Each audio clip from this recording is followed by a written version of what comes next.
Good morning, good afternoon, morning क्या, ठीक हो सारे? ठीक है। चलो अपने कल कौन सा टॉपिक हुआ था? भारत की जलवायु ना, और ऋतुएं हुई थी ना। कौन कौन सी थी ऋतुएं? ग्रीष्म ऋतु और मानसून, उसके बाद शरद ऋतु, उसके बाद शीत ऋतु। क्या हाल है? ठीक है, ठीक है, बढ़िया है फिर तो। चलो क्या देख रहे हो भाई? चलो अब आज है नया टॉपिक, भारत का भौतिक विभाजन। भौतिक का मतलब क्या हुआ भाई? क्या मतलब हुआ? अरे क्यों हंस रहे हो? हंस के बातें करती हो, धूप में बरसाते करती हो, है ना? बताओ भी, भौतिक का मतलब क्या है? भौतिक विभाजन बोलो। अच्छा, चार चीज होती है। एक तो पर्वत, है ना, पर्वत या पहाड़ी, एक मैदान, एक मरुस्थल और एक पठार। इन्हीं को बोलेंगे या समुद्र भी आएंगे भौतिक विभाजन में? भारत को भौतिक भागों की दृष्टि से कितने भागों में बांटा गया है ना? और फिर सबसे पहले किस भौतिक भाग का निर्माण हुआ है? चार चीज है, एक तो पर्वत है, एक मैदान है, एक पठार है और एक मरुस्थल है। इन चारों में सबसे पहले किसका निर्माण हुआ है? हेलो सर जी, हेलो अनु, नमस्कार गुरुदेव, नमस्कार जी।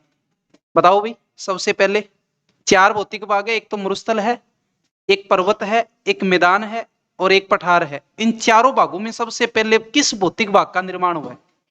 पूरी पृथ्वी के अंदर किस चीज का निर्माण हुआ? पृथ्वी में कितने % पानी है? आप मरुस्थल, राजस्थान का मरुस्थल पढ़ते हो ना? राजस्थान के मरुस्थल में आपको कुछ चीजें मिलती है, जैसे सभ्यताएं मिलती है, गणेश्वर सभ्यता, वहां मछली पकड़ने के कांटे मिलते हैं। मरुस्थल में कौन सी मछली है? मछली जल की रानी है ना। वो तो फिर मरुस्थल में कहां से आई फिर? यानी इसका मतलब पहले वहां क्या थे? पानी था। पानी का मतलब वहां मैदान था, है ना? यही है, यानी वहां नदियां थी, मैदान था, इसका इसी कारण तो वहां मछली थी और वर्तमान में वो विलुप्त हो गया, तो वहां मरुस्थल बन गया। तो मरुस्थल का तो पहले निर्माण नहीं हुआ है। सबसे पहले पृथ्वी में किस भाग का, या भारत की बात करें, किस भाग का निर्माण हुआ है? पर्वत का हुआ है, पठार का हुआ है, मैदान का हुआ है, मरुस्थल का हुआ है? किस भाग का निर्माण हुआ है?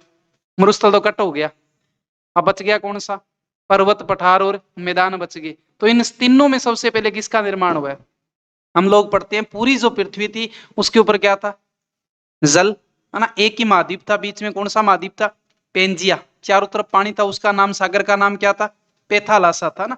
पूरी जो पृथ्वी है, पूरी पृथ्वी के अंदर एक ही महाद्वीप था। कौन सा महाद्वीप था भाई? एक महाद्वीप था, और उस महाद्वीप का नाम क्या था? पेंजिया था। और पेंजिया के चारों ओर क्या था? पेथालासा। यानी एक महाद्वीप, और इस महाद्वीप के चारों ओर क्या था? पानी था। यानी इस चारों तरफ पानी था, और ये दो भागों में टूटा। एक भाग तो इसका ऊपर जाके चिपक गया और एक नीचे आ गया। दो भाग बन गए थे, एक तो अंगारा लैंड और एक कौन सा बना? गोंडवाना लैंड बना। ये नाम सुने होंगे। वर्तमान में कितने महाद्वीप बन गए? 7 महाद्वीप। पहले एक था, फिर 2 बने, फिर 7 बने, और वर्तमान में भविष्य का महाद्वीप किसको कहा जाता है? सर आपका नाम क्या है? माही, अंकु, पेंजिया, ठीक है जी। बताओ भाई, सबसे पहले ये जो वर्तमान में एक महाद्वीप, फिर 2 बने, फिर वर्तमान में 7 है, और वर्तमान में एक ऐसा महाद्वीप है जिसको भविष्य का महाद्वीप भी कहा जाता है। किस महाद्वीप को कहा जाता है? अफ्रीका महाद्वीप को कहा जाता है। क्यों कहा जाता है? क्योंकि उसके बीच में क्या पड़ चुकी है? एक दरार पड़ चुकी है, और वो जब टूटकर अलग भाग हो गया, जैसे पेंजिया टूटा, फिर अंगारा लैंड, गोंडवाना लैंड टूटे, वैसे अफ्रीका महाद्वीप टूटेगा तो एक और नया महाद्वीप होगा। इसी कारण अफ्रीका को क्या कहा जाता है? भविष्य का महाद्वीप कहा जाता है। अब इन चारों भौतिक भागों में सबसे पहले किस भौतिक भाग का निर्माण हुआ? देखो, सबसे पहले जो पृथ्वी है, पृथ्वी के अंदर यानी धरती के अंदर इस तरह चट्टाने हैं, बड़ी बड़ी चट्टाने हैं। उन चट्टानों के आपस में गतियां होती है ना? कोई तो 2 प्लेट आके टकराई, कोई आपस में घर्षण कर रही है, कोई एक दूसरे के बराबर घर्षण कर रही है। अपसारी गति, अभिसारी गति, रूपांतरण गति, इस तरह की गतियां हैं। इन गतियों के कारण पृथ्वी के ऊपर जो जल था, दोनों प्लेटें जब टकराई, टकराने से धरती के अंदर जो प्लेटें पिघलेगी वो क्या बना? मेग्मा बना। ये मेग्मा जब बाहर निकलेगा तो क्या बनेगा? लावा बनेगा। और लावा जब निकलता ही गया लावा, और धीरे धीरे ठंडा हो गया, तो किसका रूप ग्रहण किया इसने? पर्वत का रूप ग्रहण किया। तो सबसे पहले किसका निर्माण हुआ है? जाखर राज, नाम महिपाल जी है। हाँ जी, महिपाल जी है ना? बताओ भी, सबसे पहले किसका निर्माण हुआ है? पर्वत का निर्माण हुआ है। दोबारा फिर इसमें देख लो आप, किस तरह पर्वत का निर्माण हुआ है। पूरी जो धरती है, धरती के अंदर प्लेटों का क्या हुआ? आपस में टकराव। टकराव के कारण इन दोनों प्लेटों का जब आपस में टकराव हुआ, तो ये दोनों प्लेटें जब टकराएगी तो एक दूसरे से टकराने के कारण ये पिघलेगी। धरती में नीचे जाने पे तापमान बढ़ता है या घटता है? आप नीचे जाओगे तापमान बढ़ेगा या घटेगा? बताओ भाई, नीचे जाने पे तापमान बढ़ता है या घटता है? ऊपर जाने पे तापमान घटता है या बढ़ता है? आप सूर्य के नजदीक जा रहे हो, तापमान बढ़ेगा या घटेगा? यहां से छत पे जाओ, तापमान ज्यादा होगा, और उससे ऊपर जाए तो तापमान घटेगा या बढ़ेगा? तो बर्फ कहां जमती है? पहाड़ों पे। अब जमीन पे ज्यादा तापमान है, पहाड़ों पे ज्यादा तापमान? पहाड़ों पे कम है तापमान, तभी तो बर्फ जमी है। ऊपर जाने के कारण तापमान घटता है। क्यों घटता है ये चीज आपके मैं बता दूंगा भी किस तरह घटता है ना।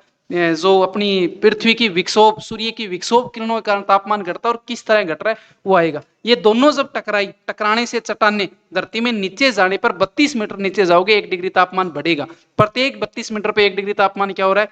बढ़ रहा है। धरती पेट अपना भी क्या है? गर्म है। गर्म होता है, यानी पेट की बीमारी होगी तो पूरा शरीर ही खराब है ना। सबसे सारी जड़ तो यही है, पेट ही है, धरती का गर्भ ही है। अब इनमें जैसे टकराव होगा, मेग्मा बनेगा, पिघलेगी चट्टाने। जैसे ये मेग्मा बाहर निकलेगा तो क्या कहलाएगा? मेग्मा बाहर निकला इस तरह, तो ये बाहर निकलेगा तो क्या कहलाएगा? लावा कहलाएगा। अब ये लावा धीरे धीरे ठंडा होगा। ठंडा होने के बाद ये किसका रूप ग्रहण करेगा? इस तरह पर्वत का रूप ग्रहण करेगा। तो पृथ्वी पे सबसे पहले कौन सी चीज बनी है?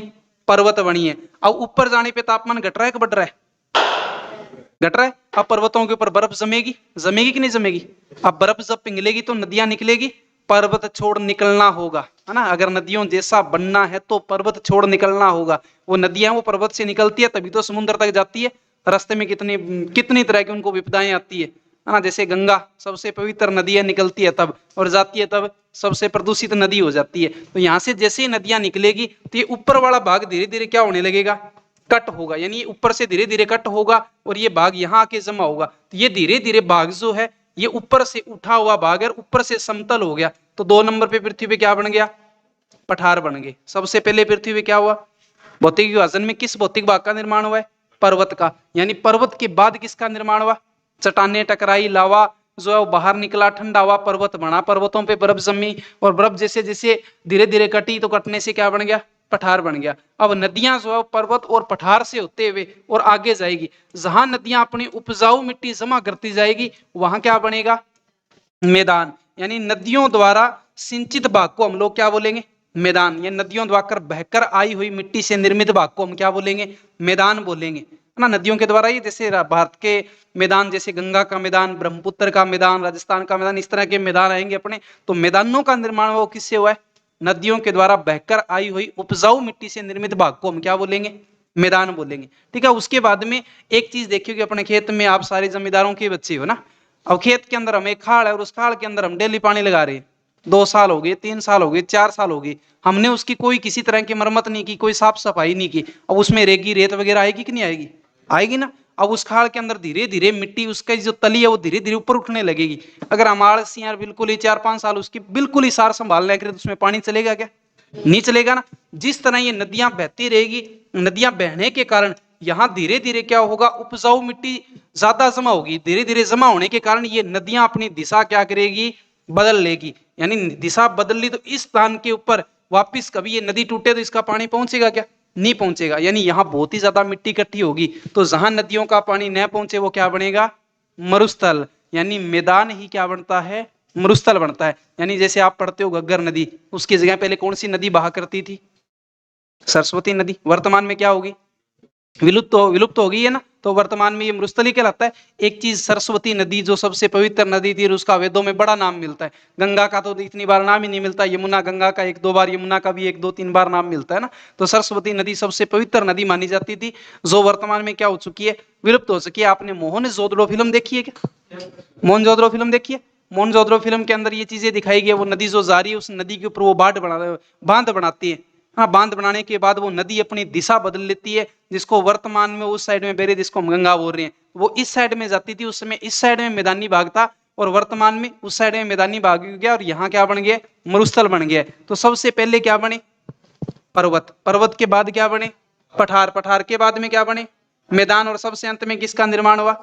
अब मैदान जहां होगा वहां लोग बाग भी तो रहते होंगे, वहां बड़े बड़े शहर, विकसित शहर भी होंगे। सिंधु घाटी सभ्यता पढ़ते होंगे, कालीबंगा सभ्यता, रंगमहल सभ्यता, मोहनजोदड़ो सभ्यता, हड़प्पा सभ्यता, लोथल सभ्यता, गणेश्वर सभ्यता, हड़ सभ्यता, ये सभ्यता यहाँ पढ़ते हो। यानी नदियों के किनारे या नदियों के या मैदानी भाग में, उपजाऊ भाग में जो लोग बसे थे, यानी सबसे गरीब जो नगर था उसको कालीबंगाओ कहा जाता था, दीनहीन बस्ती या गरीबों की बस्ती कहा जाता था, जो वर्तमान में किस नदी के किनारे है, और वो वर्तमान में विलुप्त हो गए। यानी वहां पे ले क्या थे, हल जोतने के प्रमाण मिलते हैं, गेहूं के प्रमाण मिलते हैं, यानी वहां मैदान था तभी तो मछली पकड़ने के कांटे मिलते हैं। तो वो वर्तमान में क्या बन गए, मरुस्थल बन गए। तो सबसे पहले क्या बना, पर्वत, पर्वत के बाद क्या बना, बटार के बाद में क्या बना, मैदान बना। अब देखो भारत को कितने भौतिक भागों में बांटा गया, तो भौतिक भाग तो चार ही होने, कौन कौन से, एक तो पर्वत होगा, एक पठार होगा, एक मैदान होगा, और एक कौन सा होगा, मरुस्थल होगा। परंतु मरुस्थल बना किससे है, मैदान से। तो इन्होंने मैदान जो है